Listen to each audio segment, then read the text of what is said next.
नमस्कार, live cities के विशेष कार्यक्रम सुबह की चाय में आपका स्वागत है। इस वीडियो में हम उन तमाम खबरों की चर्चा करेंगे जो आज पूरे दिन सुर्खियों में रहने वाली है। सबसे पहले तो आज नई सरकार की अहम कैबिनेट बैठक होगी, क्या कुछ ऐलान होगा वो तस्वीर हम दिखाएंगे। इसके अलावे सम्राट चौधरी, मंगल पांडे अपना कार्यभार संभालेंगे, तेजस्वी यादव फिर से एक्टिव हो गए हैं। इसके अलावे हम ये भी जानेंगे कि कांग्रेस ने उन 7 नेताओं को जो बाहर निकाला है पार्टी से, उन पे क्या कुछ आरोप था। इसके अलावे हम इसकी भी जानकारी लेंगे कि तेजस्वी यादव हो या फिर तेजस्वी यादव इन दोनों एक्टिव हुए हैं तो किन-किन से मुलाकात हुई है उनकी। इसके अलावे सम्राट चौधरी की डीजीपी से भी मुलाकात हुई। इन तमाम खबरों पर विस्तार से उपेंद्र कुशवाहा पर भी चर्चा होगी। विस्तार से चर्चा करने के लिए हमारे साथ वरिष्ठ पत्रकार रवि उपाध्याय सर हैं। सर, सबसे पहले तो बहुत-बहुत स्वागत है। सर, सबसे पहले बात कर लेते हैं नई सरकार की, नीतीश कैबिनेट की जो बैठक होगी, क्योंकि नया सरकार बना है तो कुछ अहम प्रस्ताव भी आएगा। देखिए, निश्चित रूप से नई सरकार के गठन के बाद यह पहली नीतीश कैबिनेट की बैठक होने जा रही है और जो थंपिंग मेजॉरिटी हम बार-बार कहते हैं प्रचंड बहुमत के साथ 202 माने जी, डबल सेंचुरी को पार कर गया यह एनडीए अलायंस। तो आप समझ सकते हैं कितनी मजबूती के साथ 243 में से डबल सेंचुरी लगाना यह कितनी कठिन बात है और इसको भी इन्होंने बेहतरी के साथ क्रॉस कर गया। तो यह पहली बैठक आज होने जा रही है। निश्चित रूप से इसमें कई सारे अहम फैसले आपको दिखाई पड़ेंगे। जी। आप देख रही हैं कि नीतीश कुमार लगातार जो है सो घूम रहे हैं पूरे बिहार में। हुँ, आपको सौंदर्यीकरण देख रहे हैं, जेपी गंगा पथ देख रहे जी। हैं, उद्योग को देख रहे हैं, हुँ, हाजीपुर हुँ। इंडस्ट्रियल एरिया चले गए, वह सब कुछ एक-एक फीडबैक ले रहे हैं। जी। तो ऐसे में निश्चित रूप से नीतीश सरकार जो है सो इस बार कुछ बेहतर के लिए जो क्योंकि उन्होंने जितनी बात कही है, कमिट की है, जी। वह कमिट करते हुए दिखाई पड़ेंगे आपको। हुँ, तो यह आज का जो कैबिनेट है, वह एक अहम कैबिनेट होगा और हमको तो लगता है कि विधानमंडल का सत्र से पहले यह जो कैबिनेट है, हुँ। यह होने जा रहा है। तो निश्चित रूप से कई सारे आपको मसले इसमें हल होते हुए दिखाई पड़ेंगे। जी। इसके अलावे सर, सम्राट चौधरी और मंगल पांडे आज पदभार भी लेंगे। तो सम्राट चौधरी तो डिप्टी सीएम के साथ-साथ अब गृह विभाग भी सँभालेंगे। देखिए, एक बड़ी ज़िम्मेवारी भारतीय जनता पार्टी को मिली है इस बार जी। और भारतीय जनता पार्टी ने निश्चित रूप से बेहतर स्ट्राइक भी किया है इस बार हुँ, के विधानसभा के आम चुनाव में। ऐसे में सम्राट चौधरी को गृह विभाग की बड़ी ज़िम्मेवारी मिली है। उप मुख्यमंत्री तो हैं लेकिन हुँ। विभाग उनके पास गृह विभाग ही है। जी। स्पेसिफिकली पहली बार हुआ है लंबे अरसे के बाद बिहार में कोई गृह विभाग मुख्यमंत्री से हट के अलग किसी और अलग को मिला। जी। बिल्कुल, तो ये एक बड़ी ज़िम्मेवारी है सम्राट चौधरी और सम्राट चौधरी जिस मन-मिजाज के व्यक्ति हैं, काम करने के लिए जाने जाते हैं, वह काम आपको होता हुआ दिखाई पड़ेगा धरातल पर, जी। ग्राउंड पर। आप देखिएगा कि जो अपराध करने वाले हैं, या तो वो बिहार छोड़ देंगे हुँ। या उस प्रवृत्ति से अलग हट करके वह मुख्य धारा में शामिल होने की कवायद करेंगे। नहीं तो जब डंडा चलेगा, हुँ। पुलिसिया डंडा, तो निश्चित रूप से आपको उन लोगों के लिए आफ़त होगी।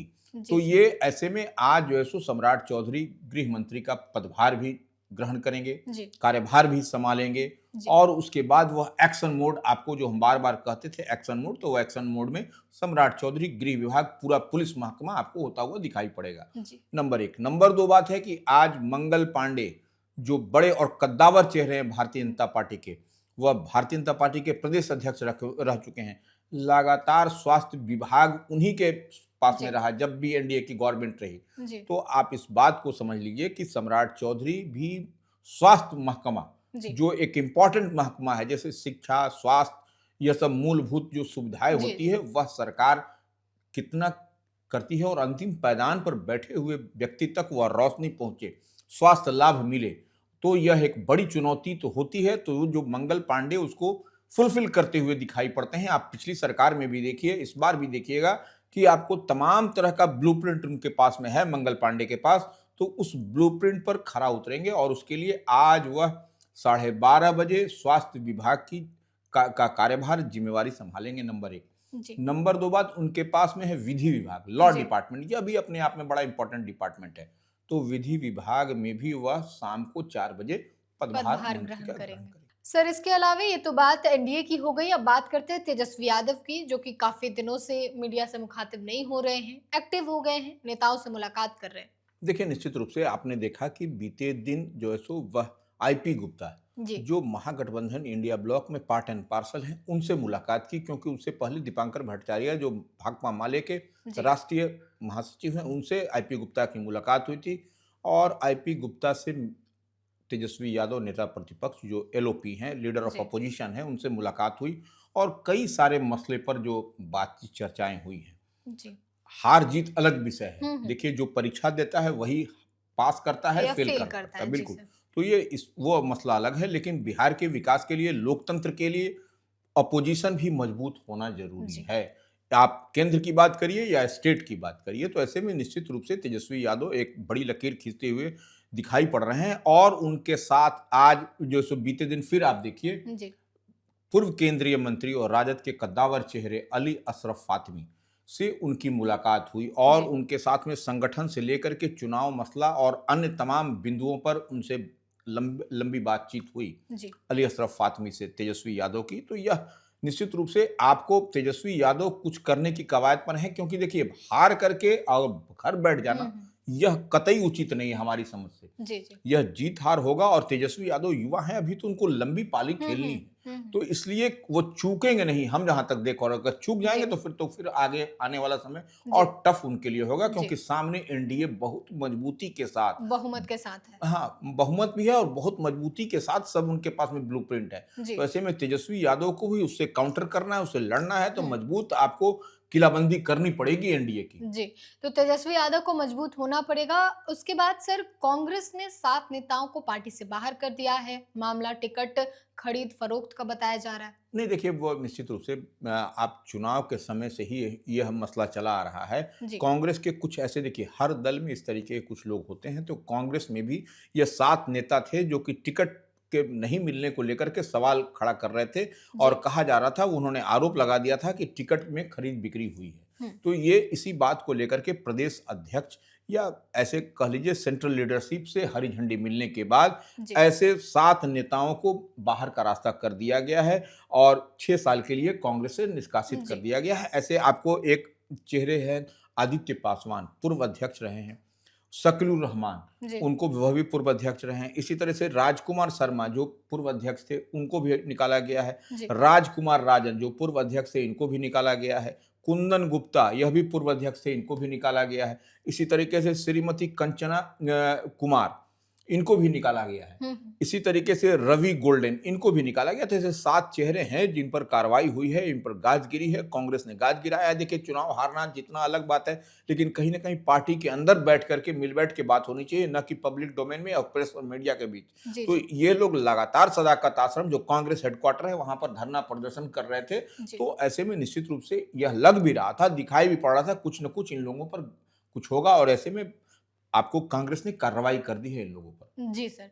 इसके अलावा सर सम्राट चौधरी के पास तो गृह विभाग गया और इस पर मुकेश सहनी का कहना है कि नीतीश कुमार की सीएम की कुर्सी भी बीजेपी छीन लेगी। नहीं, देखिए, ये मुकेश सहनी सन ऑफ मल्लाह हैं, निश्चित रूप से वह महागठबंधन में हैं, तो वो विकासशील इंसान पार्टी के सर्वे सर्वा हैं, तो वह देखिए सैटारिकल वे में चुनाव में आपको यह टीका-टिप्पणी चलता है। जी। अब जिस तरीके से अब आपको सम्राट चौधरी के पास में जब गृह विभाग गया है, हुँ। तो यह with the consent of Nitish Kumar ही गया। ऐसा नहीं है जी। कि नीतीश कुमार से इतर जी, जाकर जी। के उनको भेजा गया है। तो यह सब इस तरीके से ये सब बात होती है, इस सब बात का कोई ज़्यादा सिग्निफिकेंट नहीं है हमारी समझ से। जी, और यह नीतीश कुमार से ले लेंगे, यह सब तो कहने-कहानी की बात है। जी। लेकिन निश्चित रूप से इतनी बात समझ लीजिए कि अब मुकेश सहनी भी कुछ-कुछ बोल रहे हैं, हुँ। यह एक बड़ी बात है राजनीति में। जी सर। इसके अलावा सर उपेंद्र कुशवाहा जो कि काफ़ी उनकी ट्रोलिंग हो रही है जब से उनके बेटे को मंत्री पद मिला है, उस मामले को लेकर।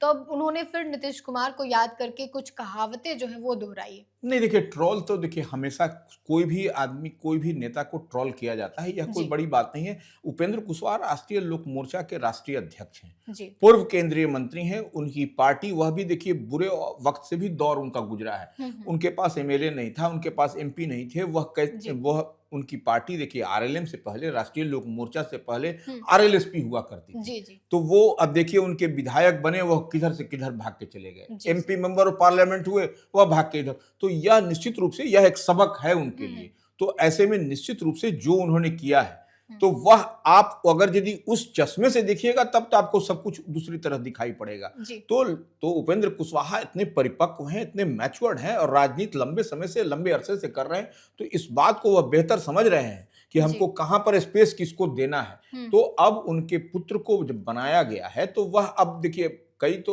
विक्षुब्ध आत्माएं हैं जो कि आपको हर समाज में, हर वर्ग में, हर तबका में, तो वो आपको ट्रोल करेगा, वह कुछ बोलेगा। तो निश्चित रूप से उपेंद्र कुशवाहा ने अपने बड़े भाई, और निश्चित रूप से बड़े भाई है नीतीश कुमार, जेडीयू के राष्ट्रीय अध्यक्ष हैं, मुख्यमंत्री बिहार हैं, लगातार जीत रहे हैं, कोई एंटी इनकम्बेंसी नहीं, हर जगह प्रो कन्वेंसी ही दिखाई पड़ता है। तो यह उनके बात में, तो वो उनकी ही बात कह रहे हैं कि नीतीश कुमार क्या कहते थे कि आप खाना खाते चलिए, खाना खाते वक्त जो है सो जो मक्खी भिनभिनाएगी उसको बाएं हाथ से हटाइए, दाहिने हाथ से खाते रहिए। तो यह निश्चित रूप से देखिए, इस बात को समझना पड़ेगा आपको। उपेंद्र कुशवाहा कोई अतिशयोक्ति की बात नहीं कर रहे हैं, बात जो कह रहे हैं फैक्ट्स जो है उसी पर कह रहे हैं। और निश्चित रूप से यह बात दिखाई भी पड़ता है, हर पार्टी, हर दल में कोई इधर से भागता है, कभी इधर भागता है, अपने सुविधा के अनुसार लोग राजनीति करते हैं। और अब राजनीति का नाम ही सुविधा हो गया है, तो यह बात तो है। तो निश्चित रूप से उपेंद्र कुशवाहा ने कोई गलत नहीं किया है। जी सर। इसके अलावा सर, राज्यपाल ने बीते शाम नरेंद्र नारायण यादव को जो है प्रोटेम स्पीकर बनाया है। देखिए, ऐसा है कि जेडीयू कोटे से यह सीनियर मोस्ट विधायक हैं नरेंद्र नारायण यादव। यह बड़े सुलझे हुए, बड़े इन पर आज तक स्पॉटलेस हैं ये। और बहुत सॉफ्ट स्पोकन है और सीनियर मोस्ट लीडर है। तो इनको प्रोटेम स्पीकर, अब जो विधानमंडल का सत्र चलेगा या विधानसभा की कार्रवाई जब होगी तो उसमें प्रोटेम स्पीकर की अहम भूमिका होती है, इस बात को समझना पड़ेगा। और प्रोटेम स्पीकर तमाम जो निर्वाचित एमएलए हैं, हर दल, हर पक्ष के लोगों को वह शपथ दिलाएंगे। इसके साथ ही स्पीकर का भी चयन होगा, तो स्पीकर में भी, चयन में भी उनकी भूमिका होगी। तो वो निश्चित रूप से वह आपको प्रोटेम स्पीकर की बड़ी भूमिका होती है। और नरेंद्र नारायण यादव को इसी को लेकर के बीते दिन जो है सो राज्यपाल आरिफ मोहम्मद खान हैं, उन्होंने उनको शपथ दिलाई है। यह एक बड़ी खबर है ये, जो कि क्योंकि अब से कुछ दिन बाद आपको विधानमंडल का सत्र भी चलेगा। सत्र भी चलेगा और उस दौरान जो तस्वीरें होंगी वो हम आपको दिखाएंगे। इसके अलावा सर, पटना में कल देर शाम ट्रिपल मर्डर हुआ और वहीं दूसरी ओर सम्राट चौधरी और डीजीपी की मुलाकात हुई। हालांकि ये शिष्टाचार मुलाकात हुई थी। नहीं, देखिए, सम्राट चौधरी गृह विभाग की जिम्मेवारी मंत्री बने हैं, तो ऐसे में प्रोटोकॉल के तहत यह डीजीपी या पुलिस महानिदेशक विनय कुमार का उनसे मिलना, यह एक नियम प्रक्रिया के तहत है। तो अपने मंत्री को वह जाके मिले तो वह बात नहीं है। लेकिन पटना में जो ट्रिपल मर्डर की बात आ रही है, निश्चित रूप से पटना पुलिस के लिए एक चुनौती है। और ऐसे में सम्राट चौधरी का देखिएगा आप जो है सो कि आज कार्यभार संभालेंगे, उसके बाद एक एक चीज को वह बिंदुवार ढंग से रिव्यू करेंगे, सबकी समीक्षा करेंगे, कहां पर कहां अब नहीं होगा तो पुलिस पर भी गाज गिरेगी। इतनी बात मानिए। ट्रिपल मर्डर जब 3 हत्या हो तो दो, देखिए, हत्या करने के पीछे वह कोई ना कहीं कोई कारण होगा। तो एक हत्या तो करके भाग रहा था, उसको लोगों ने पकड़ करके वो पीट करके मार डाला है। तो ये एक अलग मसला है। लेकिन ये 3 मर्डर हुई है, एक दूसरे से कनेक्टेड भी है।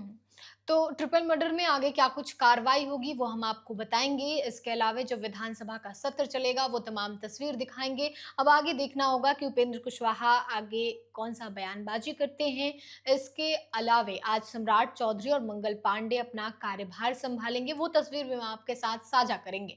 फिलहाल के लिए इतना ही। साथ ही चैनल को सब्सक्राइब करें, फेसबुक पेज को लाइक करें। वीडियो देखने के लिए आपका धन्यवाद।